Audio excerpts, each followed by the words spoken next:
Okay, so what we're going to be doing now is we're going to be looking at graphing in standard form. We've already looked at how to graph in y equals form, which is y equals mx plus b. And we're going to look at how it compares to that and the pieces that we need to find to do it in standard form. Okay, so just a quick refresher. Y equals form looked a little bit like this, y equals mx plus b. And what we got from that we needed to use to graph was two pieces of information. The first thing that we got was the y-intercept. Okay, that was our starting point. The second piece of information we get is the slope. The thing for y equals is very easy. You just look at the b and you look at the m, and as long as you know where they go and which letter relates to slope and which letter relates to y-intercept, it's pretty easy to graph. However, in standard form, it looks a little bit different. Standard form looks like this. ax plus by equals c, where a, b, and c are all just different numbers. So like 5x plus 10y equals 10, or negative 2x minus 4y equals negative 16. Any combination of numbers for a, b, and c, as long as they're not 0. C could probably be 0, but a and b would not be, or you would not have a standard form equation. So for this problem, we're going to do the same thing. We're going to first find two pieces of information, which are our slope and our y-intercept. However, instead of just having them given to us, we're going to have to do a little bit of work to find them. So the first thing we're going to do today is we're going to figure out, how do I find my slope? How do I find my y-intercept? So take a look at the first example. Okay, so when we want to find the slope of something in standard form, we're going to use a shortcut. This isn't even a shortcut that every teacher uses, but I found it very helpful to my students. And what it is we're going to take the slope is going to be equal to this. It's the opposite of a divided by b. So whatever number a is, you take the opposite of that, not negative a, the opposite of a. So if it is a negative number, it becomes a positive number. So taking a look at example number 1 here, 4x plus 2y equals 12. All we're going to do is figure out what the slope is.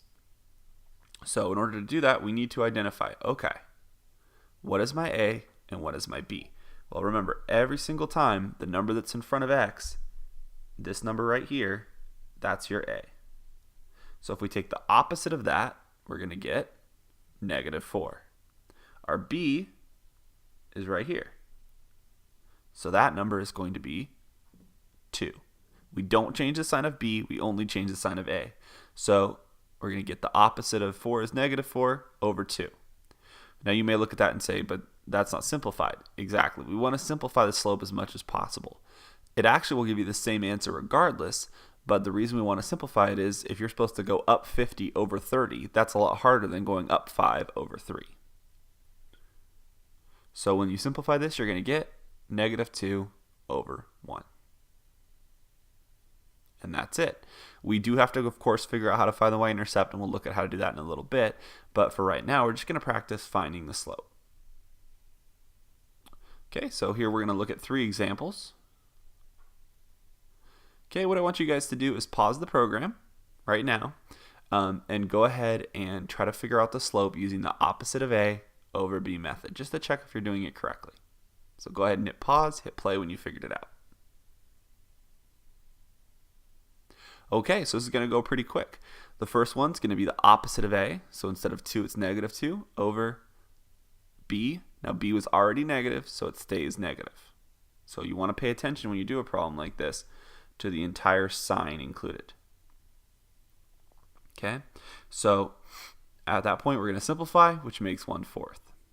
Looking at the second one, we're going to have the opposite of 5, negative 5, which is positive 5, over positive 5. That simplifies out to 1 over 1. If you're writing an equation, you could write it as 1, but we want to always leave it as a fraction, remember, so we have a rise and a run. The last one, that is a 1 in front of it. Very important that you remember that there's sort of like an invisible 1 in front of every x or y that's by itself. So the opposite of 1 is negative 1 and over 3. Simplified out, don't have to, so we just leave it as is. In general, you can put the negative sign out in the middle, in the front, but you don't put the negative sign in the bottom. So it's kind of okay to put it on top. It's best to put it out in the front. So now what we're going to do, now that we know how to figure out the slope, is we're going to look how do we figure out the y-intercept. So the y-intercept is very similar. Okay, looking at the example here. Same example we did just a second ago. What you have to remember for this is when you have the y-intercept, it's on the y-axis. On the y-axis is when x is equal to 0. That's very important. So every time you want to find the y-intercept, you set x equal to 0. If you want to find the x-intercept, you set y equal to 0. And that, as long as you remember that, it makes for a fairly simple process. So in this case, we're just going to substitute in that letter x with 0. Okay, 4 times 0 is 0. So we're left with 2y equals 12. Okay, we divide by 2 on both sides and we get y equals 6. Now a good process is to go ahead and write that as a point. So every y-intercept is of the point 0 for x and whatever number for y. In this case, 0, 6.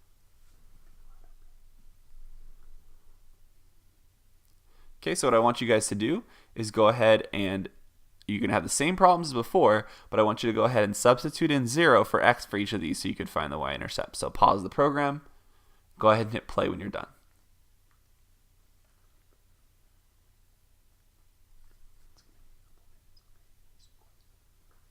Okay, so let's go ahead and see how you did. One of the things that you're going to notice when you do this is if you put in 0 for x, basically what you're doing is it's eliminating this piece right here. So a very good step that a lot of people will do is they'll sort of put their hand over or cross off that piece. Some teachers may want you to show every step, but in your head you can kind of imagine it's eliminating the x term. So what you end up with is just simply that right there. Negative 8y equals 12. Dividing by 2, I get negative 2, and then I substitute that into the y-intercept. Get in the habit of writing it as a point. The next one, I'm left with 5y equals negative 20, which gives me y equals negative 4. Okay, for the last example, we're going to cover up that x, or eliminate the x, and we're going to be left with 3y equals 9. Dividing by 3 on both sides, we get y equals 3, so our y-intercept is 0, 3. Make sure you fill out the form at the bottom, and we will talk about more tomorrow.